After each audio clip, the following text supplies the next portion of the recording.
Pickle, the off-season is crawling to a close. It's been a Correct. long off-season. We've missed football. But one of the things that have kept us going through this off-season is that every Tuesday we roll out Math Tuesday. Math Tuesday.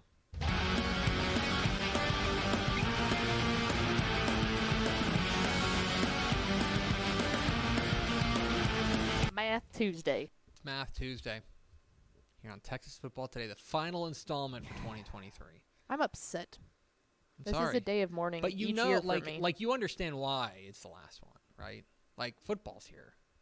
It's an off season, and really the off season's done. In fact, Yeah, you but- can make an argument we shouldn't be doing one today. Incorrect. I'm just saying. No. Look, football started yesterday. So Football season. We cannot sit here and tell people it's football season If and it then was- do an off season segment. if it was me, I would have Math Tuesday every single show. 5 days a week. Feel like that's going to be poor branding, but we can get into that off the air. It's Math Tuesday, and today we're going to look at the Dave Campbell's Texas Football Computer Rankings. So for those who don't know, we post computer rankings from our friend Jerry Forrest at pigskinprep.com for Dave Campbell's Texas Football subscribers, where we rank every single Texas high school football team, all 1,500 of them, 1 through 1,500. That's not true. We break it up by classification.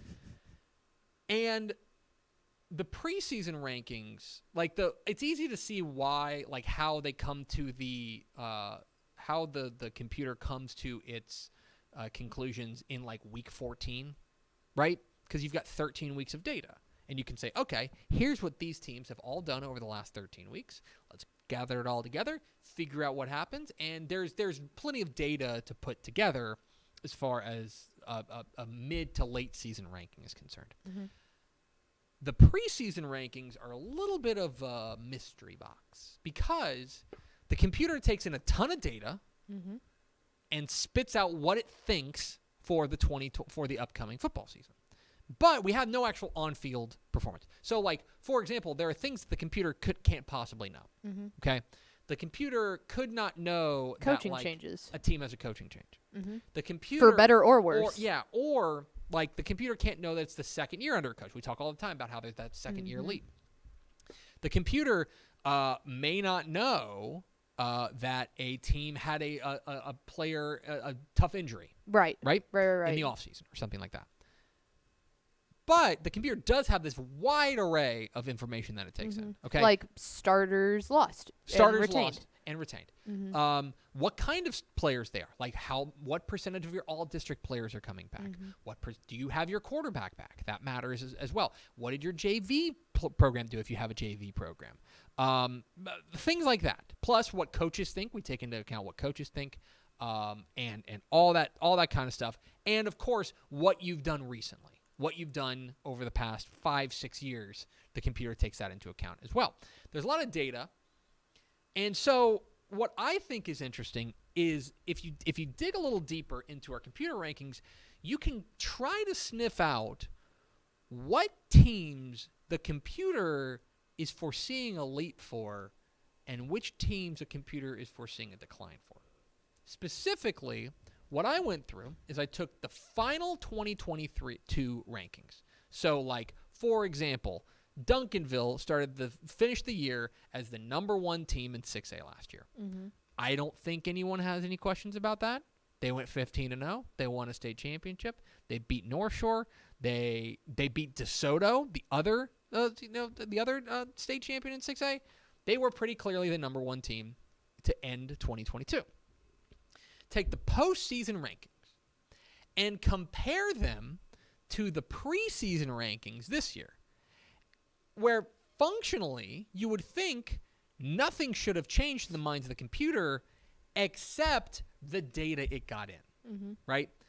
This is as apples to apples as we can get, taking what the computer thought of you at the end of last season and what the computer thinks of you this year and saying, all right, what data is the computer reading to get you from A to B? So, for example, we mentioned Duncanville. Duncanville was the number 1 team to finish to finish the year last year.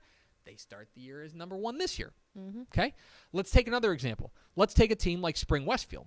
Spring Westfield finished the year number 11 in our computer rankings, but we have them 6th.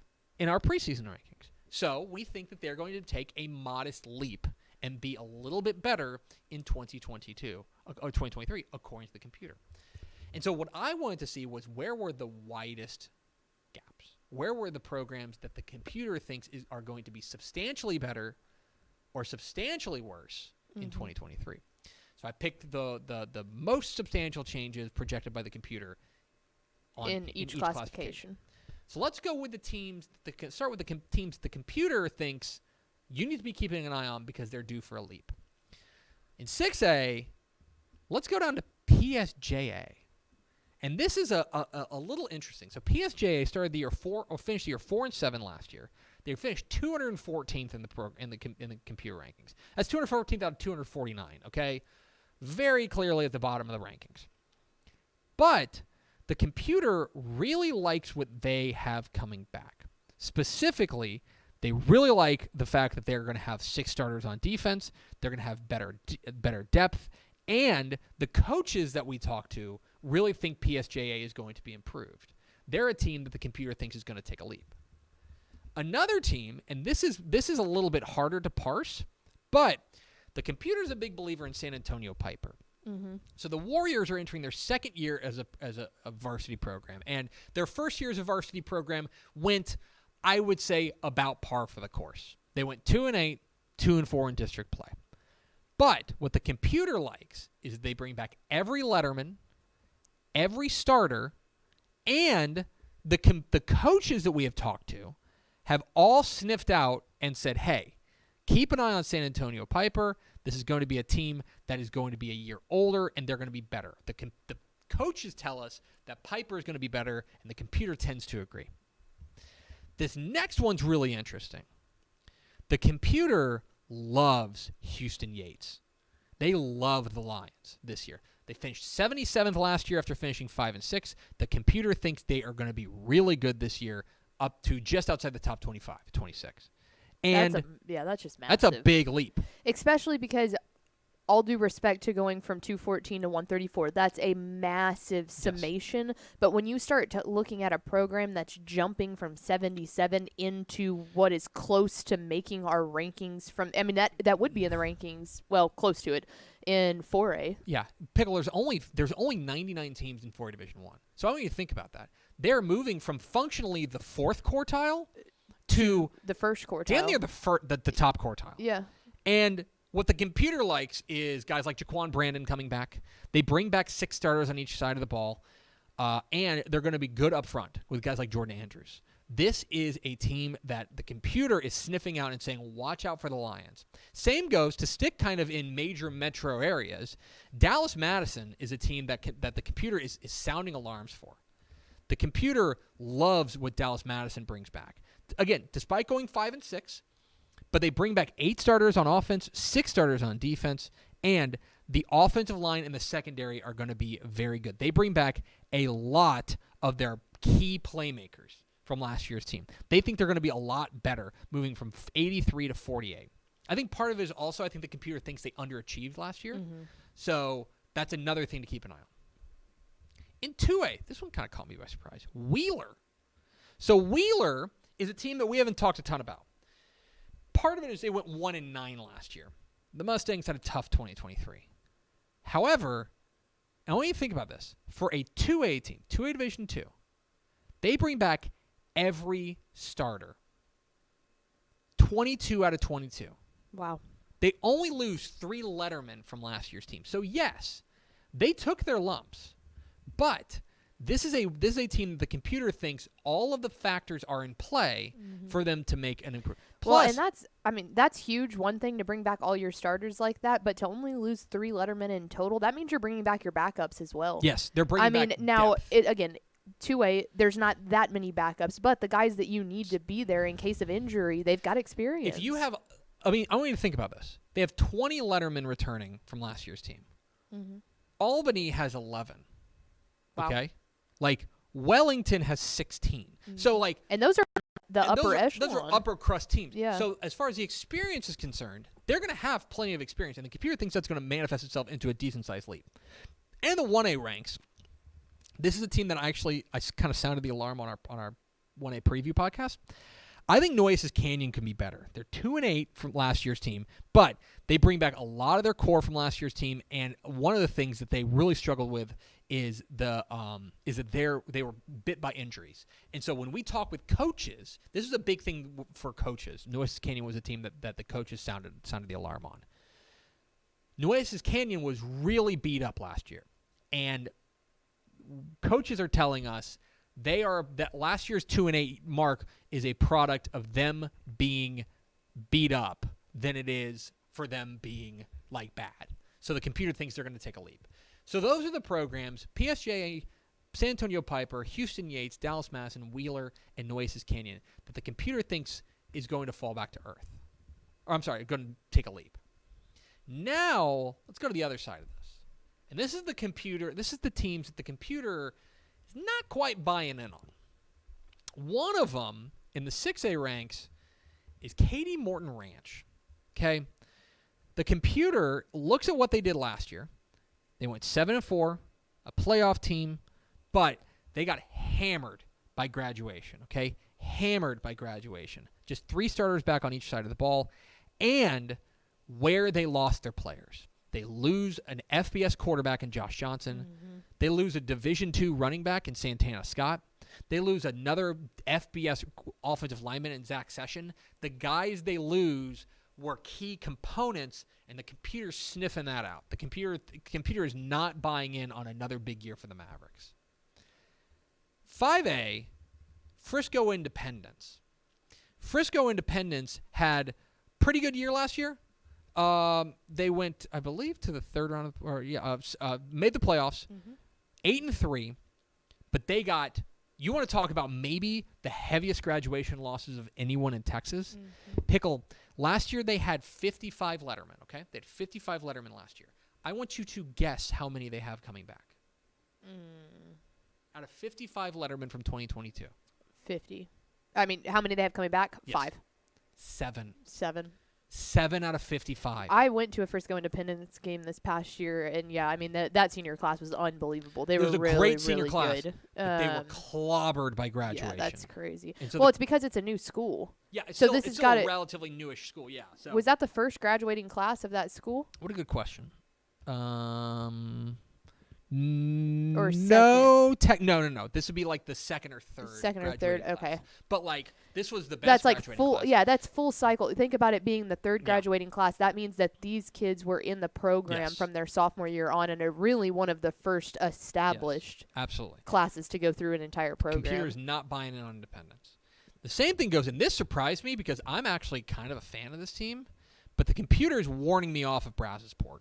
Okay, this is a team that won a playoff game last year at 6-6. They were a team that brings back a decent amount, but the computer's not buying it. Part of it is that I think the computer thinks that they kind of overachieved last year. Yep. And they won a decent amount of close games, and so the computer thinks there's going to be a little bit of a regression there. The other thing is that when you take a look at what they lose. They lose Darius Roberson, who was really the heartbeat of that defense. They lose Randon Fontenette, who's going to TCU.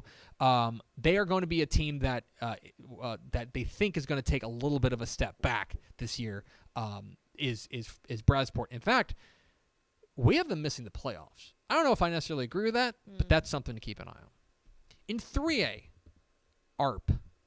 Now, this is tough because ARP was 3-7 last year, but the computer is thinking, the bottom has an opportunity to fall out here. They finished the year 43rd last year. Now, part of that, I think, is that they were, even with 3-7, they played a lot of games close and just came up on the wrong end of it. But the computer is not a fan of what they have coming back. Specifically, they're going to be pretty thin across the board, and so their question, and they may be another year away. This is a team where the sophomore class is going to be the best. But right now the computer looks at all the data and what coaches are saying, and they say they're not necessarily a believer in the Tigers after last year. In the 2A ranks, the computer is putting a sell order on Bangs. This is another stark drop. Okay, there's only 105 teams in 2A Division I, Pickle, and they're going from 39 to 89. Now they were 7-5 last year. They won a playoff game. Bangs was a decent team last year, but the computer does not believe in them for 2023. Now, why is that? I think it's a few different reasons. One of them is that this team is going to be relatively smallish, and this is a team that I think the district is going to be a lot better. They're in a district with Toller, Coleman, San Saba, Hamilton, DeLeon. This is going to be, and so you took a look at those teams. Those are going to be some of the very best teams in the region, and they're just going to be smaller and a little bit inexperienced. They only bring back 9 starters from last year's team. They lose what was really the heartbeat of their team and their running back, Guy Powell, who was, I want to say, maybe like an honorable mention All-State kid. Bangs is the computer's putting a sell order on them. And then in the 1A ranks, the computer wants you to sell on Spur. This one's easy to explain. Okay, they were 7-4 last year, had a nice run, made the playoffs, lost in the first round, a very close one to Spring Lake Earth that I think they want to do over with. The problem is they bring back 1 starter. Not ideal. They only had 10 lettermen last year. They've only got 4 of them back. Yeah. This is a team that is going to be very, very, very, very young, and the computer thinks that a repeat of last year is unlikely. So there you have it.